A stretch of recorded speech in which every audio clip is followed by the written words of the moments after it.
Malik Dorsey, 19, a quiet, artistic black teen who's been labeled sensitive since childhood. He never believed what his family said about his older sister, Jasmine, who ran away when she was 14. She vanished the same night their father claimed. She packed a bag and left after an argument. 10 years later, while cleaning out the family home for sale after his father's death, Malik finds a rusty key taped under the floorboards in the hallway, along with an old notebook with Jasmine's handwriting and a drawing of the basement door. Malik begins to piece together strange occurrences: locked rooms, old blood stains under the water heater, his uncle's abrupt move to Florida, and a neighbor who whispers, "That girl never left." As Malik investigates, he uncovers a trail of family abuse, local cover-ups, and a long silent secret that involves multiple generations, including a former police officer in the family who helped bury the truth. Jasmine never left. She was kept locked away by their mother for nearly a year after accusing their uncle of abuse. One day, she vanished, but not because she escaped.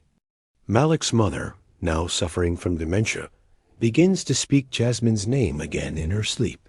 The final clue leads him to a sealed crawl space under the shed, where a decades-old truth is waiting. Before we expose the secrets buried in this case, make sure to subscribe and turn on the notification bell, because in this world of lies, betrayal, and missing files, one click might be your only way to the truth. Now, let's begin. The wind scraped against the old siding of the Dorsey house, like it had something to say. It was early spring in Gary, Indiana, the kind of gray afternoon where the sky hangs low and heavy, like a secret trying to break free. The house stood quiet on the corner of 14th and Madison, boarded up on one side, the backyard overgrown with vines that curled around rusted toys and a broken basketball hoop. Malik Dorsey stood on the porch with the front door open, staring into the home he grew up in, and the shadows he never quite let go of. His father had died 6 weeks ago. A silent man, a former union machinist, someone the neighbors respected and feared in equal measure. People in the community spoke well at the funeral, but no one lingered long afterward, just a few casseroles, some sideways glances, and a single folded letter that arrived 3 days later in Malik's mailbox, unsigned in uneven cursive. You don't know what really happened to Jasmine. Clean under the hallway floor. He hadn't told anyone about the letter. Not even his cousin TIA. Not even his therapist. That was how things worked in his family. You didn't ask too many questions. You didn't go digging up ghosts. But Malik always asked too many questions. Now, the hallway creaked under his sneakers as he moved carefully across the warped hardwood. The scent of dust and something older like wet books and sour milk clung to the air. The walls were still covered in his father's things: framed union certificates, a rusting cross, faded photos. But not a single picture of Jasmine. Not one. She was gone by the time Malik turned 9. The story never changed. She ran away. Ungrateful child. Stole money and disappeared. His mother would spit that out like it tasted foul every time he brought Jasmine up. Then she'd go quiet for the rest of the day. But Malik remembered things: the screaming, the slamming door, and the quiet, not after she left, but before. He knelt near the hallway's end, where the wood was a different shade, just barely. Pulling out a pocket knife, he wedged the blade into the seams. It gave after a few hard shoves. Beneath the board was a shallow cavity lined with brittle insulation. Something was wrapped in plastic and tape. His hands shook as he unwrapped it, not because he feared what was inside, but because some part of him already knew. A small rusted skeleton key and a notebook. Water damaged, the cover peeling, but unmistakably Jasmine's messy handwriting on the first page. If you're reading this, I'm probably dead. But I didn't run. Late night, same DA Wybit Yard shed. The basement door in the house had always been locked. His father told him the hinges were bad, The stairs were unstable. When he was 12, Malik had tried to open it and got whipped with a belt so viciously, the scars on his lower back still turned purple in winter. But there was another door. One most people forgot, the back entrance built into the foundation, half hidden behind the backyard shed. When Malik was young, it was padlocked shut, always with a stack of tires in front of it. Now the tires were gone, and the padlock was rusted through. Key in hand, Malik stared at the door's handle. It was small, ancient, the kind of thing no one used in homes anymore. The metal clicked, once, twice, and the door creaked open, sending a burst of damp air and rot into the night. His phone flashlight scanned the descending stairwell. Mildew caked the walls. Old chains hung from ceiling beams. On the concrete floor, something glinted, metal. A buckle? He took a breath, then another, and stepped inside. Somewhere behind him, the wind howled through the trees like it was warning him not to. The smell hit first wet concrete, then something older. Something wrong. Malik kept the flashlight low as he descended the narrow basement stairs. Each step groaned beneath his weight. It felt like trespassing in his own house, like this part of the home had never belonged to him, like it was made to hold something. Or someone. The door creaked shut behind him. For a second, Malik froze, heart hammering in his ears. "Don't panic," he whispered to himself. "You came here for a reason."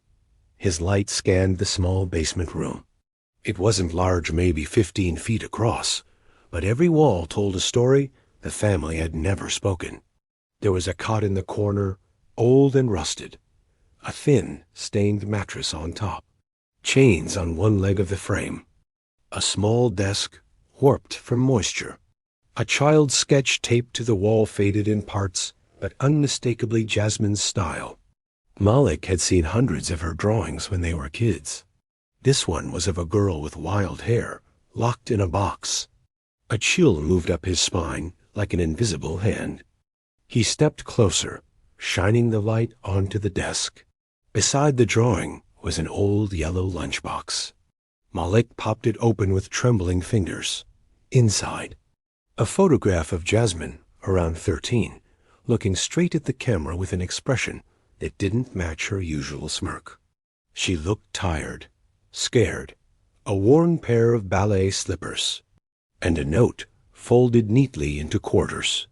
He unfolded it and read in her handwriting, "Day 47. Daddy comes down when Mama's sleeping. He says if I talk, she dies. If I run, he'll make it worse. I don't think I'm getting out." Malik dropped the paper. His chest burned. He backed away, hands shaking, stomach churning. The room wasn't abandoned. It was preserved. Like a trophy. Why the hell didn't anybody call the police? He muttered, barely recognizing his own voice. That's when he heard it. A creak from upstairs. Malik turned off the flashlight. He pressed himself against the basement wall, heart pounding so loud it was almost audible. Footsteps. Slow, methodical. Not the old floor settling. Not a memory. Someone was in the house. Who the hell? He whispered. Another creak, closer. He reached for anything on the floor near him. His fingers closed around a rusted wrench near the furnace. He held it tight, his knuckles bone white. Then silence. No footsteps. Just the low hum of the water heater and his own jagged breath.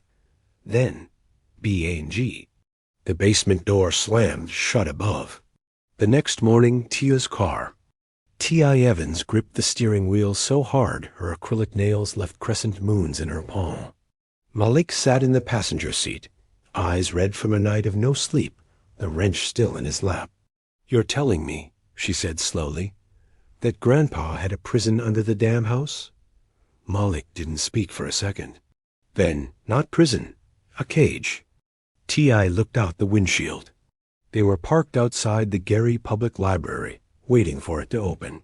Her engine was off, but the weight in the car buzzed like static. "I should have believed you about Jasmine," she whispered. Malik nodded. They all lied. Your mom? She helped cover it. Maybe out of fear. Maybe not. He pulled the yellowed notebook from his backpack. The pages were fragile. The ink smudged. At one page stood out an old child's map. A route from room to tunnel, drawn like a board game. In the corner, Jasmine had scribbled, "Tell MC, Melda at the library she knows." TIA leaned over. That Melda? With the gray afro and attitude? Malik nodded. T.I. clicked her tongue. Damn, she'd been working here since Tupac was alive. They sat in silence a moment before T.I. added, I always thought she was kind of weird. Like she knew too much about everybody. Malik looked at the library doors as they unlocked. Maybe she's the only one who told Jasmine the truth. Inside the library rare books room, Ms. Melda Washington didn't flinch when Malik said his sister's name. Her lined face didn't betray anything, but her hands, once resting peacefully on the counter, gripped the wood like it was holding her upright. Jasmine? She repeated softly. You said you're her brother? He nodded. She left me this. He handed her the map page. Ms. Melda took it slowly, eyes darting over the child's drawings, her jaw tightening. Lord help us, she whispered. It's still happening, isn't it? Malik blinked. Still happening? Ms. Melda motioned for them to follow her, down the side hallway, into the rare books room. She closed the door, drew the curtain. I've been keeping records since 1986, she said. When your sister came to me the first time after Bible study, she was 10. Drew pictures, told me stories. I tried to go to the authorities, but no one believed a church girl over a respected man. Respected? Malik asked. She nodded slowly. Your uncle, Darnell. Malik's stomach dropped. He left town the month after Jasmine vanished. Ms. Melda unlocked a small filing cabinet and pulled out a brown envelope marked JD4. She laid it on the table. Photos, notes, drawings, all from Jasmine. And at the bottom a photo Malik had never seen before. A group shot. His uncle, his father, and 3 other men, all smiling in front of a trailer park structure with a faded sign in the back. Lake County Youth Discipleship Retreat Center. Miss Melda whispered. They used that place to break kids. Then they built tunnels to move them without being seen. Malik's mouth went dry. And if Jasmine found one, she added, she might have never made it out. 2 hours later, the sun hung over Gary like it was watching something it couldn't stop. Malik sat quietly in the passenger seat again, flipping through Jasmine's old drawings. Most were simple. Trees, faces, stars. But some were detailed, coded. A spiral staircase with red marks. A small chapel beside a pond. One in particular caught his eye. It showed a man's silhouette holding a girl by the wrist. The girl's mouth was drawn shut with jagged black lines. TIA pulled the car off the gravel shoulder. The GPS showed nothing out here. No signs. No address. Just a patch of woods where the Lake County Youth Discipleship Retreat used to be. Only the stone pillars remained. Faded, crumbling, overrun by ivy. This it? T.I. asked. Malik nodded. The place had been officially shut down after a fire in '97. But Ms. Melda said no children were ever reported missing, because no children were ever recorded at all. Inside the woods retreat remains. The deeper they walked, the more it felt like the earth didn't want to be disturbed. Trees bent inward. The path crunched with debris and silence. A thick smell of mold, metal, and something else, like forgotten sweat, clung to the air. Then, like something out of a faded photograph, the broken frame of a chapel appeared. The roof had collapsed. Pews lay sideways, like broken bones. A cross hung upside down from the far wall. Creepy as hell, TIA muttered, flashlight shaking in her hand. Why do I feel like somebody's still watching from these trees? Malik stepped ahead, scanning the ground. His phone buzzed. No signal. Then he saw it. A rusted metal door on the far side, half buried under brush. It wasn't part of the main chapel. It was built into the ground like a storm bunker. He grabbed the handle. It didn't budge. T.I. handed him the tire iron from her bag. "Don't ask why I keep it," she said. "Just use it." With a few hard pulls and a final crack, the door groaned open. A concrete stairwell descended into blackness. Tia's voice caught. "This where Jasmine went?" Malik stared down. "It's where they sent her." Underground tunnel 40 feet beneath. The walls were damp. Mold climbed like veins. Their flashlights bounced off old water stains and spiderwebs. They followed the tunnel for nearly 5 minutes before the space widened into a room. It looked like a utility space. Piping overhead, rusted storage lockers along one wall. But the smell, Malik nearly gagged. Then he saw the carvings. On the concrete walls, dozens of them, names, dates, help. Still here, day 183. T.I. read them out loud, one by one, her voice cracking. Then Malik saw it, Jasmine's name, carved low to the ground, as if by someone crouched or shackled. Below it, a date, April 3rd, 1996. "She was here?" he whispered. Tia's hand went to her mouth. They both turned when a soft metallic sound echoed behind them, like a dragging chain, faint but unmistakable. Malik turned off his flashlight. TIA did the same.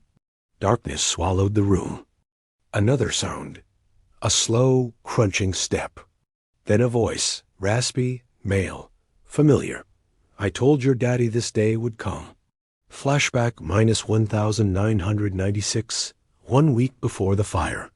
Jasmine crouched behind the heating unit, breath shallow, watching 2 men argue near the tunnel exit. Her Uncle Darnell paced, face red, voice hissing. She heard everything. She drew it too. "If she gets out." "She won't," said her father. Jasmine bit her knuckle, holding back a sob. Blood from her scraped knees stained the floor. Her father lowered his voice. "I'm handling it. But she ain't going to no police. We handle our family inside the family." That's when she realized they weren't afraid of being exposed. They were afraid of each other. Back to present tunnel room. Malik's body froze. The voice had come from the stairwell. Whoever it was, they'd been waiting, watching. He gripped the tire iron tighter. "Who's there?" Silence, then a soft chuckle. "Don't matter," the voice said. "Y'all already down here." That's the mistake. TIA turned her flashlight back on. Nothing. Malik scanned the wall behind them, noticed a small air duct, partially covered by an old grate. He yanked it loose. "TIA, in here. We can't fit in that." "Yes, we can." The voice was closer now. They squeezed into the duct, just as the shadow of a man with a limp passed into the room. He carried something in his hand, a crowbar, and a flashlight with a red filter. Malik recognized him in an instant. Uncle Darnell. His hair was thinner, face sunken, but it was him. He shined the light around the room and smiled. "Still smells like her," he said softly. "She was always stubborn. Just like you, boy."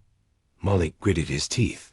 They crawled through the duct for what felt like forever, the tunnel narrowing, voices echoing behind them.